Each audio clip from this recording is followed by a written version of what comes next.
If you want to stop the auto-renewal feature for Zelle, follow these straightforward steps to manage your settings effectively. Step 1. Open your banking app.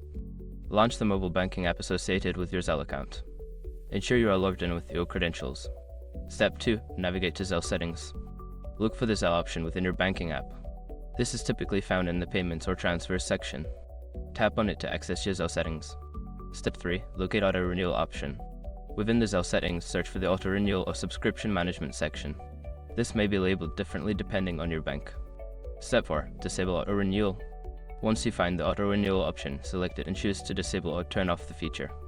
Confirm any prompts that appear to ensure the change is saved. Step 5. Verify changes. After disabling Auto Renewal, it is a good idea to double-check your settings. Revisit the Zelle settings to confirm that the Auto Renewal feature is indeed turned off. By following these steps, you can successfully stop the Auto Renewal for Zelle. If you have any further questions or need assistance, consider reaching out to your bank's customer service.